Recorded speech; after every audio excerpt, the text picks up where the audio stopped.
Hey guys, Kevin Cleary here with a knife video for you. Today we have the Maxevolution. Now this is the M1, meaning it's in aluminum rather than titanium.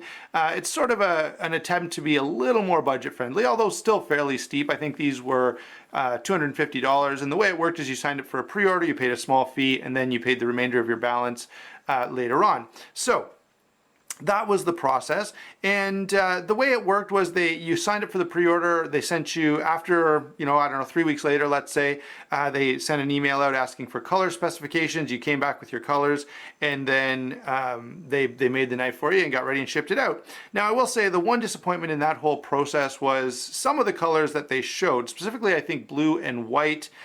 They ended up saying, in the email, there'll be a small upcharge for those colors. So I was actually interested in blue hardware on this, so I emailed asking what the upcharge would be, and it was going to be $50, which for a $250 knife, for $50 for a colored hardware was pretty out of line as far as I was concerned. So I said, no, let's go with black. And they were very good about it, and we had a bit of a conversation, but I will say I was a little put off by that aspect of the whole process. I think they should have specified up front, like, hey, we're only going to have 3 or 4 colors available, and so if you like those colors, then you're good to go. Anyway, that's kind of beside the point. It doesn't affect the actual functioning of this knife, and I do think that the color variation that I ended up with the black, gray, it's not really gray, it's champagne or something like that, and the plain blade, and I'll talk about the blade as well when we get to that, but I really like the color combination that I specified. It's really attractive as far as I'm concerned. So overall, I've been quite happy with the knife. The size, shape, function, all very good. So generally, guys, this is going to be a pretty positive review. They got a lot of things really right with this, beginning with the size and weight, especially for me. You guys know I like slightly larger knives, and this guy is 8 and about 13/16. So that's just a little bigger than 8 3/4 overall. 3 13/16 blade, so again, just a little over 3 3/4, which is nice. Lots of cutting edge, full, nice big blade there, and a 5-inch handle. Now, that's a fairly substantial knife, guys, and so I wasn't sure what the weight would be. It didn't really tell me much about that, but when I got it, I was pretty pleased when I weighed it in at only 4.4 ounces. So that aspect of the knife, size and weight, for me has been really nice. It's a nice big blade. I can get lots of stuff done with it, lots of handle real estate, and because of the rounded edges and because of the way they've done the clip, this knife carries really comfortably. I have no complaint whatsoever about this knife as an EDC. It's absolutely comfortable to have on you all the time. And so there's size and weight and carry. All of that works out really well, okay? In fact, for its size, it's a very comfortable weight at 4.4 ounces. Let's go ahead now and talk a little about the blade. I'll bring it in a little closer here for you so you can get a good look at it. You can see the Millit Knives symbol there. You can see the stonewash. They call this a bright stonewash. You can see there's a little mountain logo over there as well. But you can see this is what they call a bright stonewash, and it looks really nice. The other cool thing about this finish is it's not going to show damage very easily. You're going to get, if you cut a bunch of cardboard and there are rub marks on here, they're just going to kind of blend right in with the grinder marks and the stonewash finish. So really nice finish for a knife that you want to be a user. Very impressive.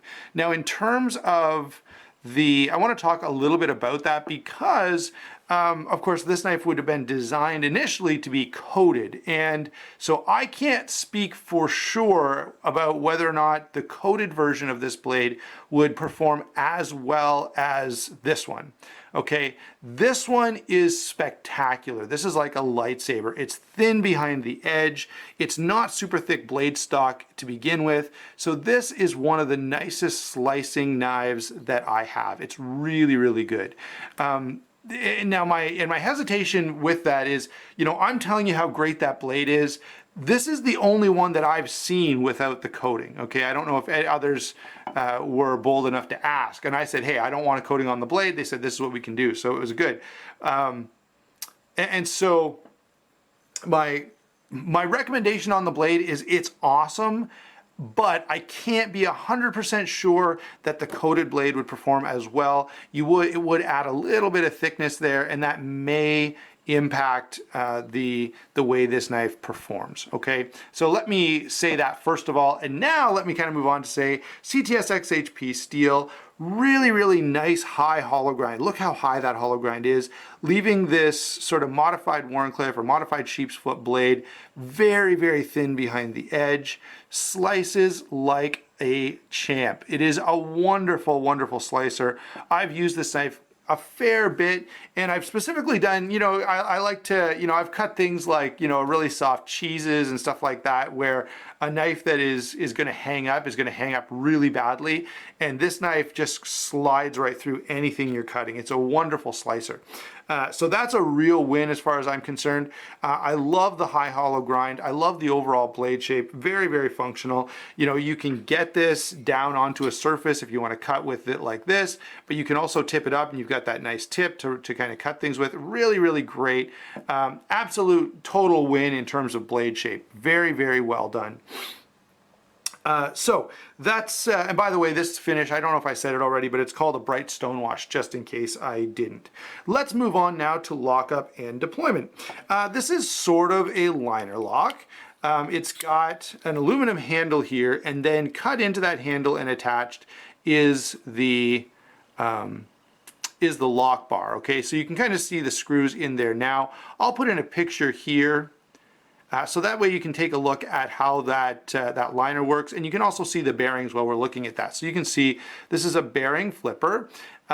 It does have that liner lock on the aluminum scale, and it has an internal stop pin. So those are the main features of it.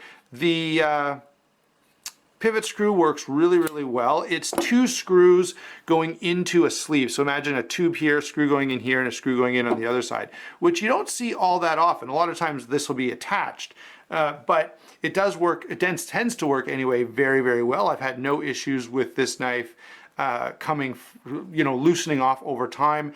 And I did, now let me say this, when I first got this, it didn't feel that great. And I was like, man, for a knife of this, at this price point, this action is not the best.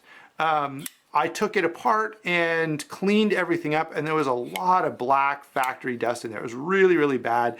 So I cleaned it all up and oiled it. And after that, when I don't flip off the flipper, it works really, really well. The detent is set really nicely. The action is very smooth. You can see it will drop shut. So overall, very impressive on the way they've got the action working here. Just, you know, performs exactly as you would want it to. Now I do have one one small issue and one big issue. Okay, the small issue is at the price point, I would like this to be pretty nice. Okay, and it's fine. You know, it flips well. But it's not a knife that makes me go, oh man, that just feels amazing. And at this price point, I'd kind of want it to feel really, really amazing. If you compare it to, say, your typical ZT, it's close, but it's not even as good as every ZT that I felt. So that's a little bit of a disappointment, but it's certainly not bad. Okay, don't take this the wrong way. It's you know, it does drop free. It is overall pretty well done. Now, the biggest issue I do have with the deployment is the way that they've done the flipper tab. Okay, so this flipper tab works best.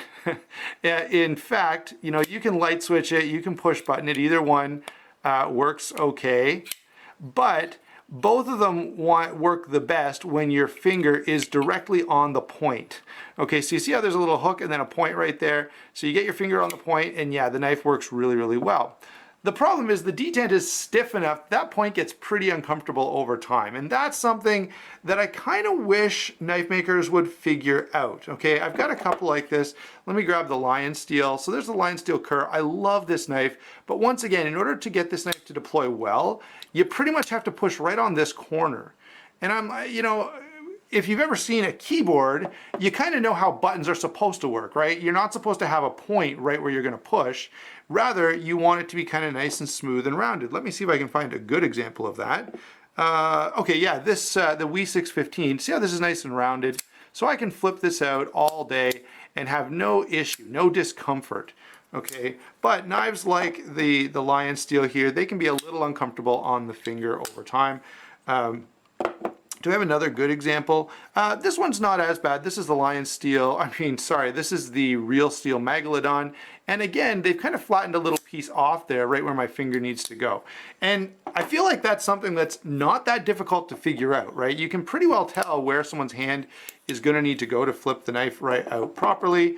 The Wii 604 is guilty as well. In order to flip this well, I pretty much need to put my finger right on the corner. And then it does flip really well, but I kind of go, you know, why would you put a corner right where I want to push? And so this knife does that. That's a little kind of rant for you. I had to pick on all, and I guess part of that was to show that a lot of makers are guilty, and I don't know why. You know, it's as if there's some kind of mental block surrounding that where we just can't make a flipper that's comfortable for your finger to actually deploy. We've got all that out of the way, and yeah, as I said, once I took this apart and cleaned everything up, it worked really, really nicely, and the only real complaint I have about anything here is that flipper is a little sharp, okay? So hopefully, you know, maybe they'll be, you know, and this is a really, really good knife, but it's not quite where it should be in my mind. A couple little things like that where I feel like there needs to be sort of a Maxevolution M1-2, like a second version where they make some slight changes. Now, let's talk about the handle. That's where a lot of the changes I feel like ought to be. So it's coated aluminum, and it's coated really, really nicely. And I've had a few coated aluminum knives. This one has held up extremely, extremely well. So I've got to give them real credit for the quality of the finish that they're using here. Really, really excellent, tough as nails. Total win, okay? That is absolutely a win.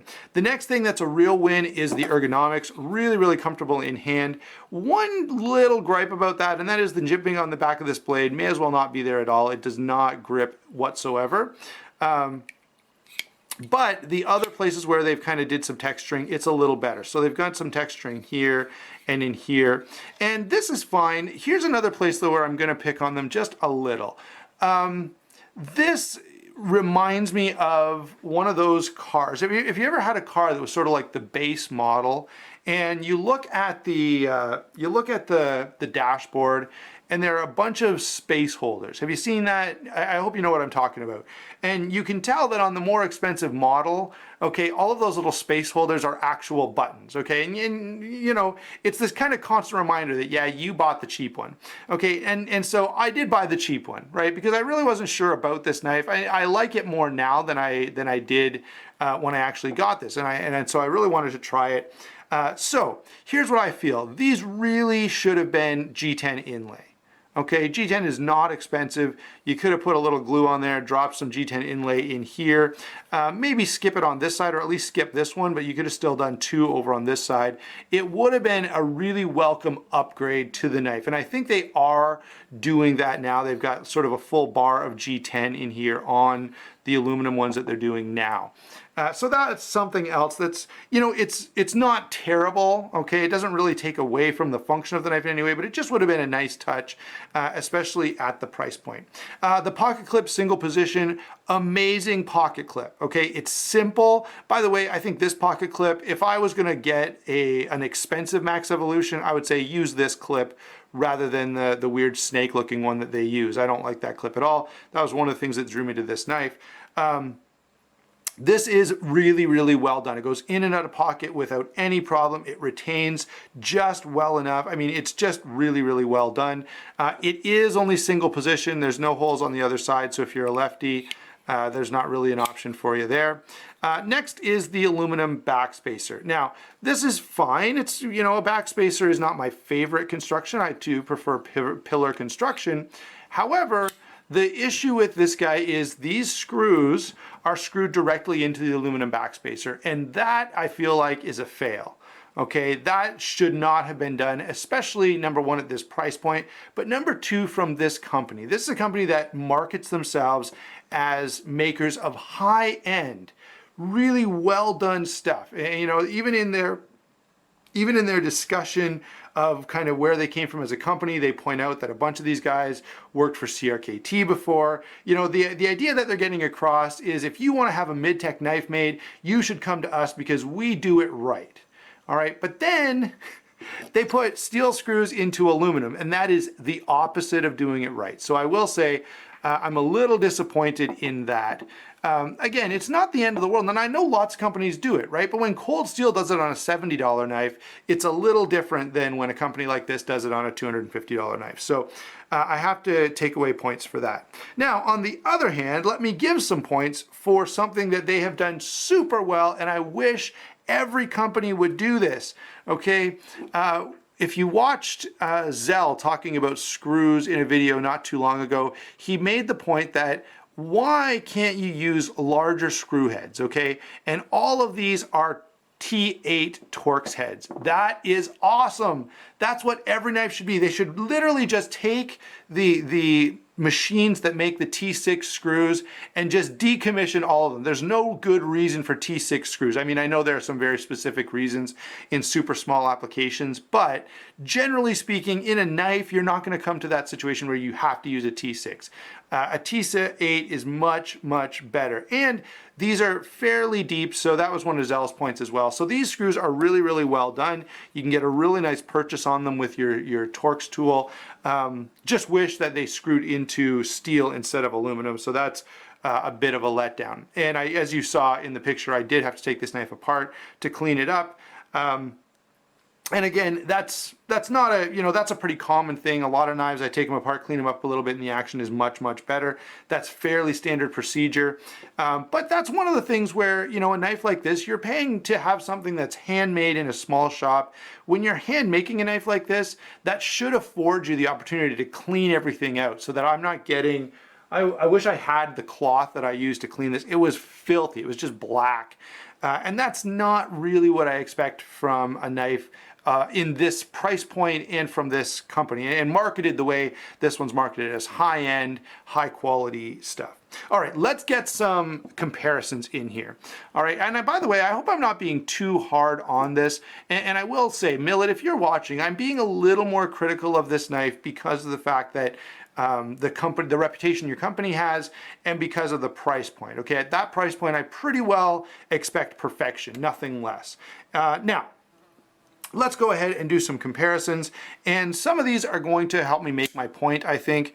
I've got a couple of WE knives here, and in terms of fit and finish, in terms of action, these are around the same price. I think most of these standard WE knives are going for $250 now, which would be the same price as this.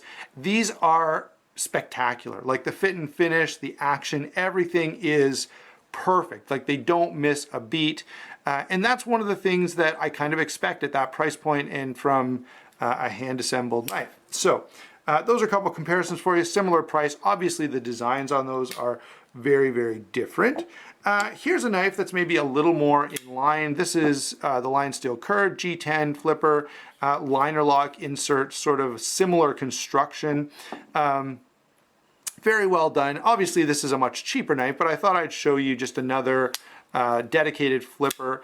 And by the way, I really, really like this knife. I really like this knife as well. This one, I will say, I would be much more inclined to carry.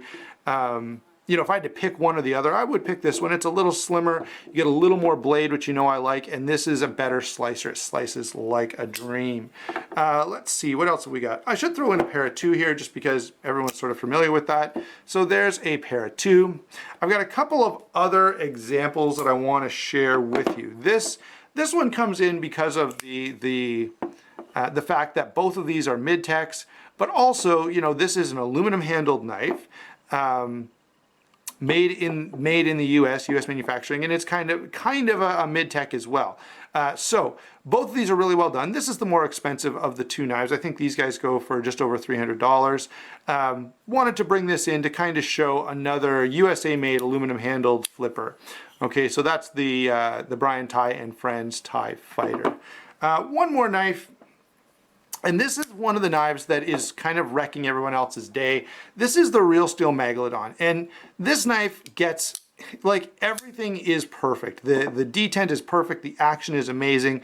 Everything, the fit and finish, there's just no issue you can point to as, man, they really messed this or that up. They got everything just right. And these guys are under $200, and they have M390, okay? So lots of good comparisons there, something for just about everyone. Now, if I had to pick this, you know, if you went through all those knives with me, I'm not suggesting at all. In fact, I would pick this knife over a fair number of those, but they do serve to illustrate sort of what's out there at that price point, and therefore where your expectations ought to be.